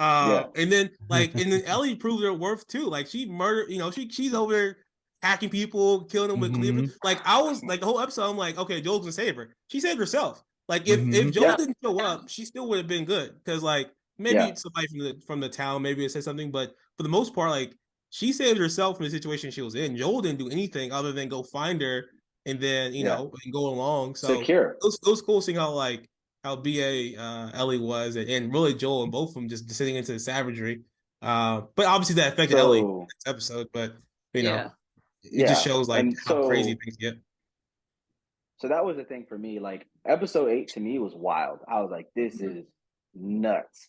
And like you said, like I going in again, I don't know who these characters are or who this person is, but just from like social media standpoint, I knew that I said, oh, episode 8, this guy's apparently like the villain. Like this guy's like, I'm thinking this guy is the reason why like the infected happened, or like this is why because that's how it was like hinted. Again, I have no idea. I don't know anything. So I'm like, this guy's probably, because there's always like that sudden like maybe character, like this is the guy that's either sabotaging why we could have had a cure or could have like something like that, right?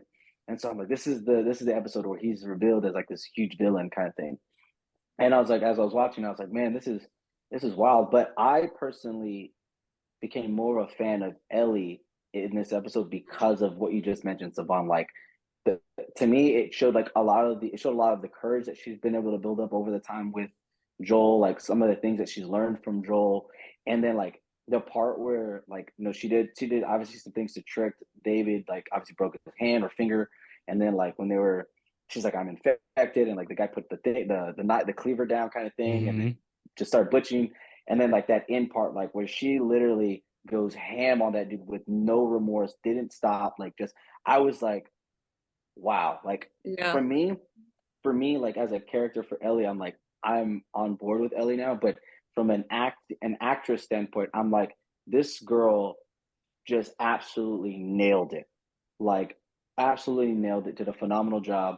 And then that end point where she's basically running for her life, trying to escape, and then that securement of Joel, and they walk together. I was like, this was a great ending for that episode. But I agree with you, Andy. I personally, as somebody that's like, again, outside perspective in, like, that makes sense to split 2 episodes and everything, like to kind of get, like you said, drop your walls. Because I already knew going in, I don't trust this guy. And I agree with you as well too in regards to like when they mentioned, he's like, he's bringing scripture in. He's like, and one thing that threw me off is that he believed he was God. So I was like, okay, this is Yeah, I was obviously like, totally wrong. But again, that distinction that like again, it's just throwing Christianity under the bus, and that we're like that. I did not like that part. Yeah. But yeah, I have a question actually. So you know how she bit him? Can she actually infect him? Like, does that No. happen in the game? No. She does bite. She does, yeah, but it doesn't affect. Because I was like Yeah. curious about that because she's like, you're infected now because I'm infected. And I was like, oh, I wonder if it works that way. Yeah. No. Yeah. So I'm actually gonna push back on the ending of episode 8. I felt like they did a lot of things good in terms of matching it well with the game counterpart. I implore all you guys, watch the game counterpart to that part of the series. Oh, I am.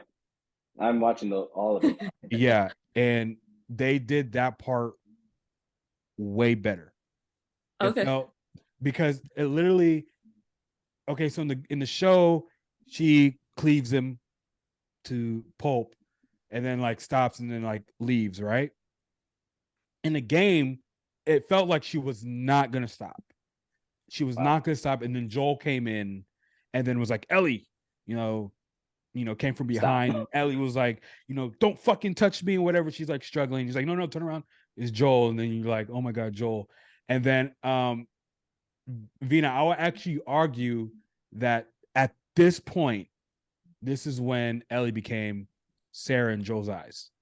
When you use the term baby girl, that was to signify that she is now come full circle to turn into Sarah in his eyes. Because that was, of course, the pet name she had for Sarah, yeah. Yeah, it was good. I wish it would have did it more like the game did. And in the show, I feel like they forced the baby girl. Like they wanted everyone to notice him say baby girl, so it felt forced. But in the game, it was just like, oh, baby girl. Like, I see the person, you're probably traumatized, because he was actually like, a pedophile type dude. Who, I guess that's why they're using that stereotype of the Catholic people. And then so I really, that whole scene, if they would have did it closer to the game style, it would have been, I would love to see people's reaction to that. If they would have did it closer to that. Perfect. And then we move on to the finale, which I don't know who told me the finale was like 2 hours. It was 50 minutes. I was like, this should have been 2 hours or another episode. Yeah, it should have been. Yeah, I thought it was gonna be a long finale. It was like 50 minutes. I was like, why is the last episode the shortest? So that didn't make sense. But then we see, obviously they escape. They get to, I don't know where they travel to. They're Seattle. Seattle? Salt Lake They City. made it always, dang, bro. From Boston to Seattle. Salt Lake City. Sorry. Salt Lake City, okay.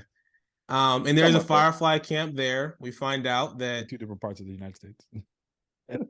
Yeah, Seattle way over. I'm like, that's a long trip. This is further north. That's all it is. We'll get there though. We'll get there. Yeah, but Firefly camp there. They get abducted basically. Joel wakes up. He got knocked out by the Fireflies, but they wake up. Marlene's there, which that was surprising as well. And they explain everything. They explain, or actually, let me back up. It starts off with the episode showing the birth of Ellie, and so that scene was crazy too. Like it kind of it reminded me of if you guys have seen A Quiet Place, when she's birthing the baby into the tub, and like the thing like right there. Same thing for this episode. And so it explains like how she becomes immune, quote unquote, which is that as the mom was giving birth, she gets bit. So like the cordyceps, whatever the name of the fungus is called, like kind of gets entwined through the birth, and so she has a little bit in there. So whenever the infected like bite her, the fungus recognizes that she has it already in her, so it doesn't infect her, like it should.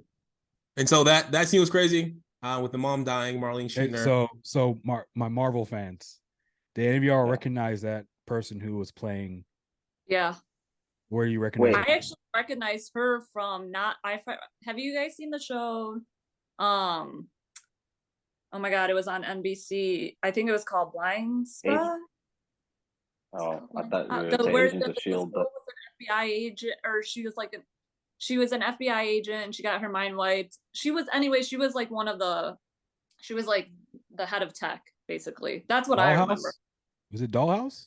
No, Hmm. I'm sure it's Blind Spot is the show. so hold on. We're talking about we're talking Well, about Yeah. let Ellie's me let mom, me right? let me finish the recap of episode 9 Oh, real I quick, thought and you then were we can get done. My into it. bad. You're fine. You're fine. You're fine. So yeah, so that situation happens. You see the birth of Ellie. Joe wakes up in the hospital. Ellie's in the hospital. They're about to do surgery on her, but the surgery is around her brain because the cordyceps like are impaired in the brain. So with them saving the world, Ellie would essentially die. And Joel, the loving father that he is, can't accept that reality and goes on rampage and kills all the Fireflies, kills the doctors, kills everybody, Arlene. kills Marlene to save Ellie. And though they did all this for 6 months or whatever the time frame is, It was, everything they've I been think it was through, a year. yeah, the time frame is long time. Though they've been through all 20 this years. to get to this point, he chooses to not go through with everything and just to save her, and her life is worth better than the entire humanity's. And so basically, in the episode wraps up with her in the car, her waking up from her anesthesia, not knowing what happened. Joel explains to her his story, which is not the truth at all. They go back to Wyoming. They have a car. Obviously, they travel to Wyoming, and it ends. The season ends with her asking, "Is what he said true?" He tells her that there's other people out there that are immune, and that they don't need her as a cure anymore. And basically, he wants them to live just a normal life in Wyoming with his brother and a family and his daughter. And so that's kind of how the season ends. She asks him if it's true. He says yes, and literally just ends right Swear to there. me. Yeah, swear to me. And so I want to hear from you guys what your thoughts are on what happened in episode 9. Each person get a chance to talk. What your thoughts are on episode 9. What your thoughts are on the ending, episode 9. Overall, what you guys thought about the show. Like, what would you rate it? And also, where do you think season 2 is going to go from here? I know Any knows already, so Any, you'll go to the end. But whoever wants to kick it off first, talk about episode 9, talk about your thoughts, talk about the ending, and then also talk about like what you thought about the show overall and where you want to go. We'll wrap things up with that. I'll go first since I'm also not like the reels on reels. You know, I'm not the social media critic platform space. So, first things first. In regards to the episode, I mean, I liked it, but I thought Joel's decision was very stupid. Personally, I think, like, first of all, he goes complete rampage, goes complete John Wick, basically. I was like, dang, and I mean, I expect that from Mando, aka Pascal. But I was, Oberyn Martell. I was like, yeah, right. I expected that, but like, I just like, first of all, I definitely would have liked it to have been longer, and also a little bit more discussion amongst the obviously like the cure and like what the opportunity like for this and breaking that down, like more of a discussion along all that, and maybe trying to coerce Joel to like, hey, this is a good idea, like why this is a good idea. But I don't agree with his decision because like I understand the emotional aspect, like hey, and also thinking like hey, this is my daughter, like kind of thing. And again, in his eyes, it's like it's losing another daughter. It's like I'm losing my daughter again. But in this aspect, for me, I'm like, dude, the world has suffered because of this for the 20 years. last 20 years. And this could be the opportunity to reset it all, to cure, to reset everything, to move everything back to maybe how it was before this. Like your daughter, the way your initial daughter, the way she died is tragic. Like absolutely, it's crazy, and I get it. But this is, to me, I feel is very different, and obviously, it's very selfish of you in that aspect. But if this is the one opportunity, one chance to help us all get back to maybe a normal life, this has to be it, and I at least be able to. And I agree that Ellie should have that choice. And if Ellie does have that choice, I think she would take it, because at the end of the day, that was the whole process. So for me, it's like that whole journey from Boston to here was for nothing. All the people you killed, all the people you potentially could have saved, like all that, just for nothing. And then that ending point where she's like, swear to me, and she knows he's lying. Oh, She knows him. She knows him, and she knows she's lying. And now I'm like, this is gonna bite Joel in the butt later on. Like, this is something, again, I don't know. Obviously, any of you do, but I'm like, just from an outside, I'm like, this isn't gonna be good. And I didn't want that to be the ending either. So I was like, I didn't like how that was an ending, but yeah. So loved it. Honestly, I really like the show.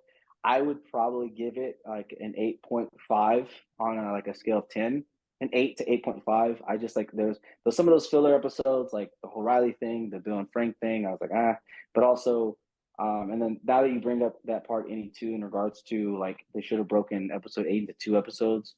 Like, that would have been awesome. But I love the story. I was in it. I was in it to like, let me know more. And now, Annie knows this, but like, I am really big on video game like storylines, like going and watch. Like, I will sit there and watch. I'll put it on TV and watch it like a movie kind of thing. And now, like, that's what I want to do. I want to go, like, I'm going to watch the full on story of like Last of Us, the video game, because of this, like, and everything. So, I enjoyed it. I really did, and excited for obviously season 2. And I think they did a great job. And yeah, so. Would you watch the cutscenes only, or the full playthrough? I mean, I don't, because I kind of like what, like, for example, like in regards to like God. Are you of gonna War play the Ragnarok, game I or like not? Is what watching. Cindy's asking you.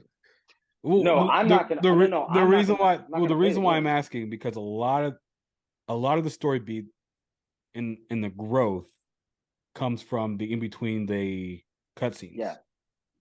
Yeah, So- like I'm not gonna I can't, there's, for example, like I was saying, like in God of War, there's certain playthroughs that they don't show like all the actual like fighting, killing, Okay. like the NPC stuff, but they get to that one point and then it gets into that other stuff. So Yeah, I don't want to I be guess they watching Joel highlight the kill a bunch of clickers just to get from 1 second to 5 second. Like, I don't care about that. I care, like, I'll, again, like you said, to hear all the development and everything, I'll do that. Yeah. But yeah. if For there's a time playthrough- purposes, I'm gonna pass it real quick. I'm gonna pass it over to Vina to talk about what she thought about episode 9. Okay. So I did like the beginning of it, seeing how Ellie was born and everything, and how she connected to Marlene, and how, because it basically showed like Marlene's like, yeah, this, like, I'm not happy with this decision either, like more so than you, because she does have every right, because she basically raised her after her mom died and everything. I don't get how when her mom was bitten, how it passed through that quickly, unless she was like bitten way before, because I just don't know how that, because the baby's developing. So I don't get that aspect of it. It was like, this doesn't make sense to me, but whatever. But I do think it was short and everything. But the funny thing is, I don't know if it was at the end of episode 8 or the beginning of episode 9, when Joel did ask her if she wanted to just go back to Tommy, right? Like he asked her, and she's like, no, what did we do all that? Like the past 8 episodes, what did we do all that for? We need to move on. We need to get there. I want to continue. So in that finish aspect, what we start. Yes, in that aspect, the fact that Joel, like Dallas said, I think he effed up in that aspect, because he basically took away everything Ellie fought for from the beginning. She wants to give her life up. She would have made the decision to say, yeah, take me over millions of people. I don't want to be the reason why people don't get this cure, I want to be the reason. So I think it was selfish of him to take her away from that and kill everybody and everything like that.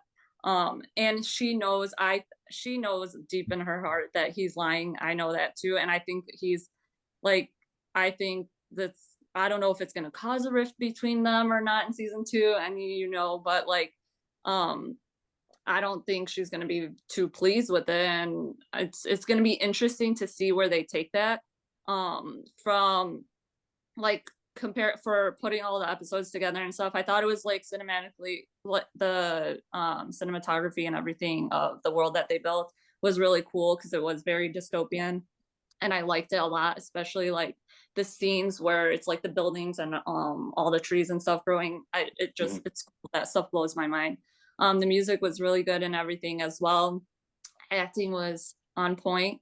I love the morally complex characters and how they fleshed some of them out. I still wish like we were saying that episode 8 was split into two, and it would have been cool to see how they like if David was good and then show him like slowly showing his evil side.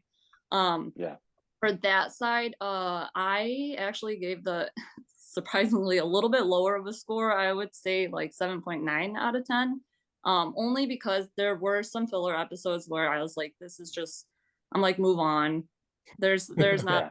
like I either you bring it all together and like show the past and future connecting, or just move on. And then same with like how some of the episodes just should have like been split up and they should have gone deeper into those episodes. But I'm excited though. I'm still excited to see where they take it in season 2 because I know things are Absolutely. going to get really, really like complicated between Joel and Ellie. Awesome. And we'll wrap up with any. All right. So very mixed reviews for the last episode. I agree a lot with what Dallas and Venus said. I do feel like there's no reason for it to be the shortest episode of all the episodes. I'm very much, I said this earlier in the podcast, but I'm very much of the opinion that this series probably should have been, if you wanted to keep episode 3 and episode 7, this season should have been around 12, 13 episodes, because there's some things that would have been better off if it was more fleshed out. Like the season finale, I really felt like this should also too could have been broken up into 2 episodes, along with episode 8. So that's my opinion on that. With the end of episode 9, I felt like if they would have had more time, they could have really shown how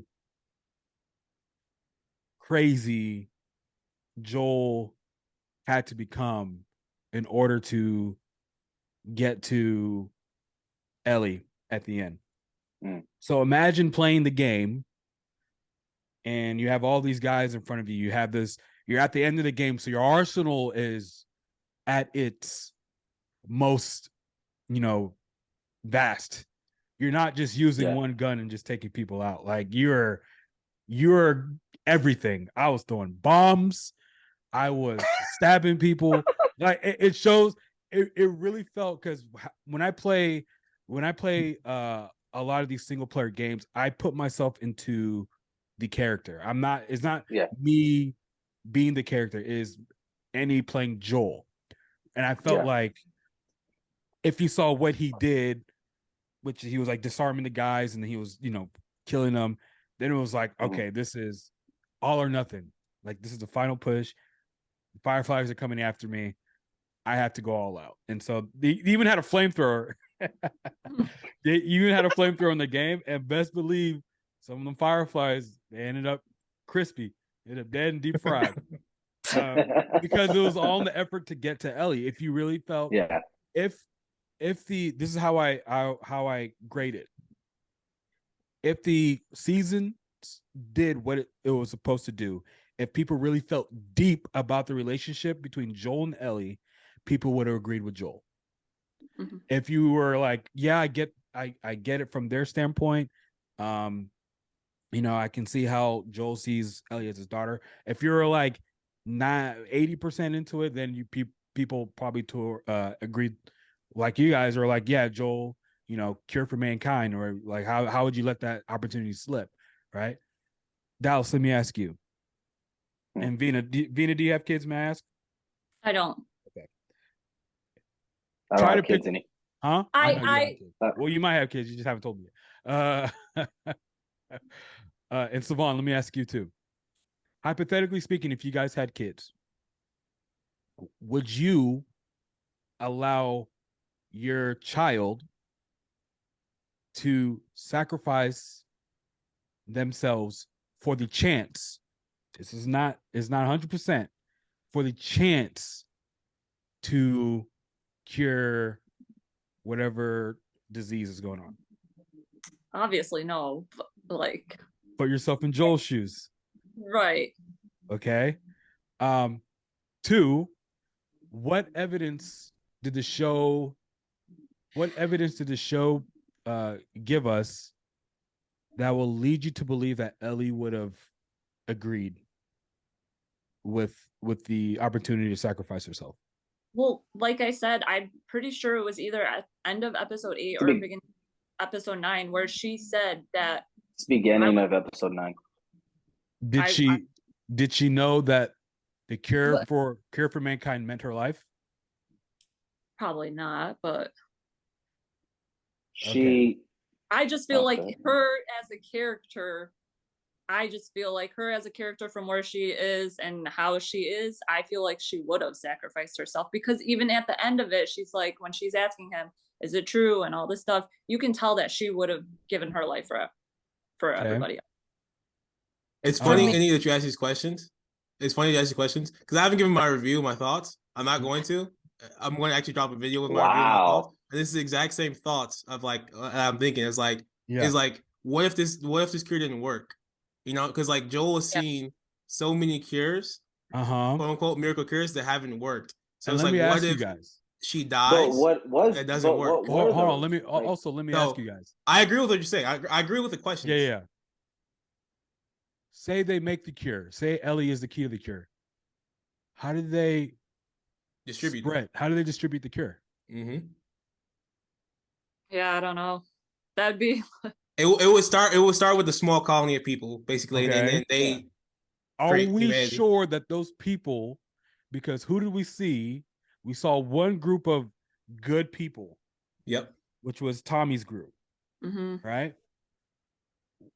All the other groups were, how do we know that they will be kind to? We You don't. These are we all don't. questions that are valid. Yeah. So these are, and I'm saying this because these are probably the things that are going through Joel's head, because Yeah. Joel was he's always been a big picture guy. From the beginning of the season, from episode 1, when they took off in the truck and they're driving down the street, Joel has been in survival mode. Of course, he was the one who killed the old lady. In the game, it was a neighbor who was banging through his door. He shot him. They saw the family with the kid driving down the road, and Sarah was like, "We should pick them up." And Tommy was about to pull over. Joel was the only one that was like, "What are you doing? Keep going." Yeah. Because he's always been big picture. Like, we can't trust. We're now at a point that I can't trust these people. Whatever. My guard is up. Is my family, and that's it. So he's probably, when presented this, she can be the cure for mankind.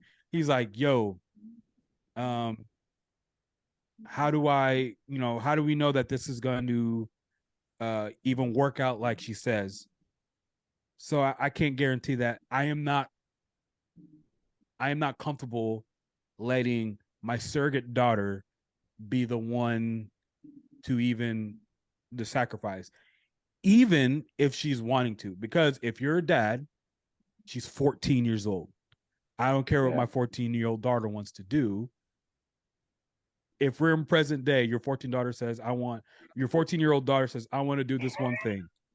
You're not gonna be like, "Okay, go ahead." You're gonna be like, "No, you're gonna lay down the law." True. Right? So that's probably how I pictured. That's how thoughts were rolling inside his head. And then, of course, we all know the trauma he went through with Sarah dying, and he's not letting that happen again, i.e., go completely ham in the hospital. I wish he went more ham, using a wider variety of weapons to literally almost like John Wick, like nunchucks, all of it. If you've seen John Wick 4, like just killing these dudes. But anyway, that's my thought.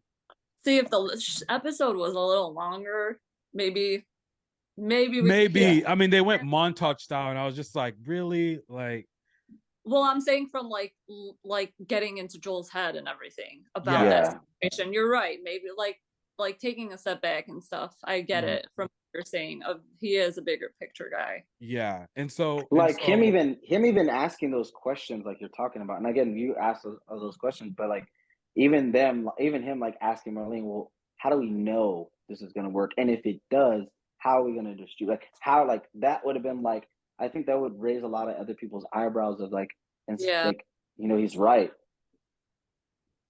Mhm. So, So any what was your rating? And then I guess I can't really ask you your thoughts on season 2 because I feel like you already know. But if you want to give some thoughts on like what's gonna happen in season 2, like what would you think? And Season then we'll 2 is wrap gonna up. be well. I think they're gonna break up. So season 2 and season 3 are gonna be one half of the sequel to the game. Gotcha. So there's 3 seasons. So there's gonna be 3 seasons. So Okay. be prepared for a wild ride. That's all I'm gonna say. Yeah, that's it. what about your rating? Your thoughts on the Rating? show? Oh, my Like, rating. rate. I'll give it a solid 8. Nice. Definitely too rushed. Mhm. I didn't.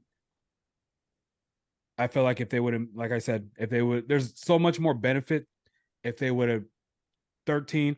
I don't even care. 14, 15. Have a 15. couple of episodes of filler where it's just Joel and Ellie and they're fighting clickers and you're seeing them just like survive, just so Yeah. you can get into the head of Joel as he's making this decision. It's like, yo, like I went through, hell with this girl. I'm not just gonna let her be sacrificed for mankind because I've seen mankind, Right, and but mankind is not worth sacrificing myself for or my daughter for. So the potential. for the potential, even if it does work, there's like what cannibals out there and freaking like, bruh, like nah, they'll be all right. Let's go, Ellie. Yeah. Let's go. We go. Well, perfect. Well, that wraps up. I gave the show. Again, I'm gonna put out a video with my thoughts and comments too. I've shared everything, but I also put out another review video as well. But I gave the show 8 out of 10 as well. So I feel like we're all in the same realm. Yeah, Venus my bad. 7.9, I never Dallas said my is number, but yeah, 8.5. mine's an 8. Mine's an 8. That's what I said. That's what I said. 8 out of 10 as well for myself. Perfect. So I have one question for all of you, and this is kind of like the one thing that I wanted to like personally eat myself close out with is that would you think you would survive this? I know Any go Savon's first. answer. Any knows my answer. So go, Any. Go This is first. the weakest answer known to Go man. first. Any go first. I would like to believe that I'll survive. Yes. I'll travel at night. No one will be able to see me. I probably wouldn't. My parents would just because of the shit that they went through leaving their country. Let's go. I'm hanging out. Like with as I was watching this the whole time, I'm like, would I survive this? Like especially like in episode 1, that driving, like them driving that truck and the plane crashing. I'm like, will I survive this? In episode 4 or 5, when that swarm came out after Henry and Sam, would I survive this? Like all that, I'm like, I don't know. Like I would like to think that I would, and I think I would do what I could, or like I could, but I think like obviously at one point I would probably die, or like if I did get infected, I would kill myself. I wouldn't be able to. I wouldn't. I would just. I think that's in a sense take like the easy way out. Yeah. Right. For any type of scenario that involves like world war, like the world ending, my only thought is like, what's the point of surviving? Like what are we surviving for? Like that's my thought. Yeah. So I wouldn't off myself day one, like this going down. So if I was living in this society for a year and I'm living in the QZ, like let's say I'm living in Kansas City QZ where they're raping people, and I have the job of like a sewage person. I'm getting paid 5 pieces of paper a day to go buy a loaf of bread. What am I living for? Like, what is this? What is this life I'm living for? For the hope that there's a cure that doesn't happen because Joel won't give his daughter over to the people? Like, no, there were some. These people live for 20 years in this life, bro. Absolutely not. No, I would hope that somebody would end me. Like, I'm like, bro, I'm done. Or, maybe I just get bit by accident. And I'm like, okay, here we go. Here it is. This bloater is it. time, baby. And that's why I enter a bloater, and I'm the king bloater, and I'm living life that way. Super Saiyan clicker. Super Saiyan bloater. Yeah, I'm the head fungal infected guy. But other than that, I'm like, what are we living for? Same thing with any type of zombie apocalypse show. I'm like, Right. there's never a point where like society turns back. It never happened. Yeah. Never. So what? Yeah. What am I living for? To do what? Next generation? No, there's no next generation. I'm not want my kids to grow up in this. Absolutely not. So no, I would hope somebody kills me. I can't kill myself. Suicide is never an option. By the way, Right. this is also my thoughts from the show. There was a ton of suicide in this show. There Yeah. were so many people killing themselves. And I was like, I get it. Because I would have done the same thing. I wouldn't kill myself, but I'm like, bro, I would have been like, Marlene, shoot me. I'm done with this. Yeah. Be like, please take me. Yeah. Yeah, hard Jesus. assassin, Yeah, something. I don't know what I would have done, but I would have been like, Be like, I'm God, done with that's this my life. fuck up. Yeah, no, there's no reason for me to live. Just to like either I'm going to live in a quarantine zone or I'm going to live out in the world where at any moment, I could be destroyed by infected. So no, Yeah. I'm good on that. But this was a great podcast, guys. We went way longer than I anticipated or told you guys that we would. Hey man, You guys are all how it long. is. It's fantastic. But a great episode. Appreciate everybody. If you have watched this far, make sure you guys are subscribed to the channel. Make sure you guys are following these guys on their social media. I highly doubt you might make it this far, but if you do, leave a comment saying you made it to the end. That you leave a what emoji do you guys want to put for people that make it this far. So, do the cowboy. Since I have a cowboy, leave a cowboy hat in the comments. If you did make it this far, I highly doubt anybody does. But anyways, first episode, Coffee and Friends. Say that again. I said I'm gonna force my family to watch That's it. hilarious. Yeah, watch the whole Bro, thing. this is great background content. I Like you're know. cooking dinner, washing dishes, put Facts. this on. So appreciate you guys. Thanks for tuning in to episode of Coffee and Comments, episode of Coffee with Friends, first episode. We'll do more of these. Appreciate you guys for joining. Again, follow Vina at The Real on Reels. Follow any and all his I'm doing that right Mavs- now, actually. The Real on Reels. His Mavs podcast, his You don't need Twitter. to follow me. Follow Dallas and his fitness journey as well. And obviously follow me at Coffee and Comments. Appreciate you guys. Thanks for tuning in to the episode of Coffee and Comments.